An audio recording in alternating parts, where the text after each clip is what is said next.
여러분, 올 가을에는 집안에 이것을 꼭 두어보세요. 분명 아주 간단한 누구나 할 수 있는 이 쉬운 것이 여러분의 운의 변화를 만들 것이며 또 여러분의 삶의 변화를 만들어 줄 것입니다. 여러분 꼭 한번 해보세요. 여러분 모두 운의 변화를 경험하시게 될 것입니다.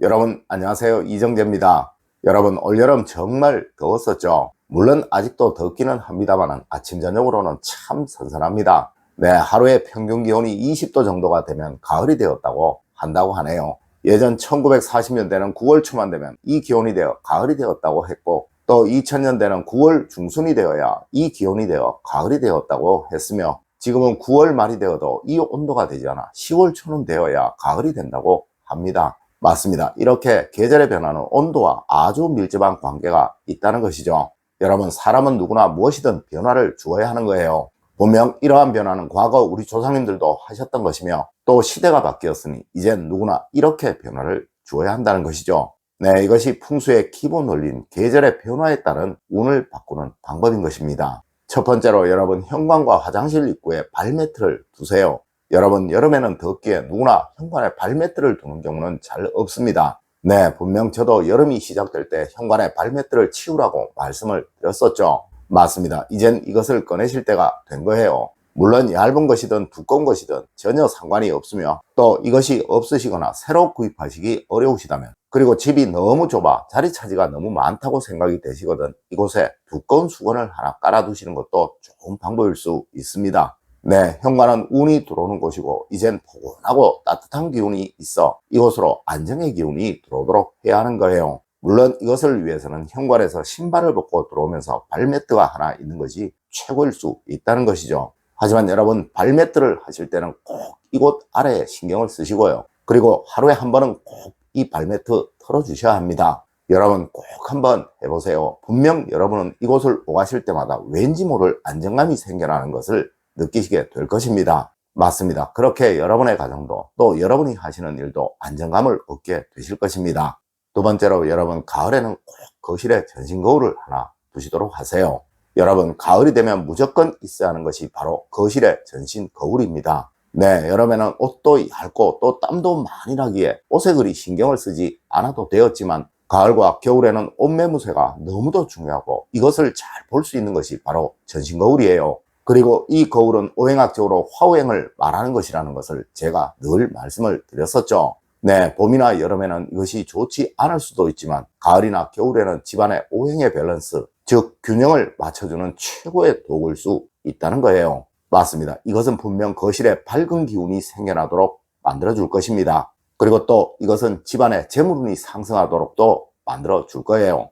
여러분, 세상에 그 어떠한 부자이든 거실에 큰 거울을 두지 않는 사람은 없습니다. 네, 이것은 자기를 가꾸고 꾸미는 데 좋아서 그러하기도 하지만 풍수에서 필수이기에 그러한 것입니다. 세 번째로 여러분, 침실의 80%는 바로 친구입니다. 여러분, 가을이 되면 무조건 친구를 한 것 그리고 깨끗한 것으로 바꾸세요. 네, 저는 항상 말씀을 드립니다. 친구가 초라한 집에 번영이 찾아오는 경우는 절대로 없다고 말이죠. 여러분, 여기에서 초라하다고 말하는 것은 비싸고 싼 것을 말하는 것이 아니라 이것이 얼마나 깨끗하게 얼마나 관리가 잘 되고 있는가를 말하는 것입니다. 맞습니다. 세상 모든 부자들의 공통점이 아침에 일어나면 친구 정리부터 한다는 것이 이미 수많은 논문과 또 실증으로 증명이 된 것이고, 그들이 반드시 이렇게 하는 것은 침실에서 친구가 가장 중요한 것이기에 그러한 것입니다. 네, 절대 친구에서 불쾌한 냄새가 나지 않도록 하시고 항상 친구가 쾌적하다는 느낌이 들도록 만드세요. 분명 여러분이 하시는 모든 일들에서 원활함이 생겨나게 될 것입니다. 네 번째로 여러분, 가을에는 창가를 밝게 하세요. 운이 살아나게 됩니다. 여러분, 가을이 되면 무조건 커튼은 자주 열어두세요. 물론 저녁에는 이 커튼이 늘 닫혀 있어야 하겠지만 낮에는 가능한 많이 열어두세요. 네, 그만큼 여러분의 운은 좋아지게 될 것입니다. 여러분, 풍수에서는 사람의 기운은 1년에 2번 바뀐다고 말하고 있어요. 네, 봄과 가을의 말이죠. 맞습니다. 그만큼 가을은 운이라는 변화의 기운이 강하다는 것이고 또 이것을 자주 여러분이 호흡하시면 그만큼 여러분의 운은 좋아지게 되는 것입니다. 여러분, 이 운이 들어오는 통로가 바로 현관이고 또 창문입니다. 다섯 번째로 여러분, 가능한 가을에는 전열기 주변에는 무엇도 두지 마세요. 여러분, 가을 되면 여러분이 꼭 아셔야 할 것이 가능한 전열기 주변에는 아무것도 두지 않는 것입니다. 특히 TV나 냉장고 또 그 외 가전제품들 주변에는 뭐든 조금 거리를 두고 두시도록 하세요. 네, 이는 이곳에서 발생되는 열기, 즉 화오행의 기운이 여러분의 가정에 잘 퍼져나가도록 만들기 위해서 그러한 것입니다. 여러분, 그렇게 해야 어느 가정이든 돈복, 즉 재운이 좋아지게 된다는 거예요. 그리고 가을에는 유독 이곳 주변은 항상 신경을 많이 써서 청소를 하시도록 하세요. 네, 그래야 재물운의 기운이 맑아지면 또 좋아지고 여러분은 이것으로부터 진짜 좋은 재물운을 얻게 되신다는 것입니다. 여섯 번째로 여러분, 종이나 풍경은 가을에는 떼시는 것입니다. 여러분, 이것은 제가 항상 드리는 말씀입니다. 네, 가을이 되면 종이나 풍경은 떼셔야 하고 이것은 봄에 다시 거셔야 한다고 말입니다. 여러분, 이는 강한 금오행의 기운을 말하는 것이라서 이것이 봄에는 재물운을 말하는 것이 되어 집안의 재물운을 상승시키는 역할을 하지만 가을에는 이것이 재물운을 감소시키고 또 없애는 역할을 하기에 그러한 것입니다. 네, 잘 떼셔서 깨끗이 보관을 하셨다가 내년 봄에 다시 거시도록 하세요. 일곱 번째로 여러분, 소파 옆에 책을 몇 권 두십시오. 여러분의 일이 잘 풀려나가게 될 것입니다. 여러분, 봄과 여름은 양기가 강한 계절이고 또 가을과 겨울은 음기가 강한 계절입니다. 하여 봄과 여름에는 어느 누구이든 활동적이고 적극적으로 변하지만 또 가을과 겨울이 되면 소극적으로 움츠러들게 되는 것입니다. 맞습니다. 이러한 이유 때문에 음양의 균형은 반드시 맞춰야 하는 거예요. 물론 여러분의 가정에서 가장 양기가 강한 물건은 바로 책입니다. 여러분, 이래서 가을을 독서의 계절이라고 말을 하는 것이고 또 가을만 되면 많은 사람들이 책을 보는 거예요. 네, 본능적으로 음양의 기운을 맞추려는 행동을 하는 것이라는 거죠. 여러분, 꼭 소파 주변에 책을 몇 권 두시도록 하세요. 분명 여러분의 가정에는 항상 좋은 일들이 생겨날 것이고 또 안정이 생겨나게 될 것입니다. 여덟 번째로 여러분, 가을이 되기 전에 꼭 청소를 한번 하세요.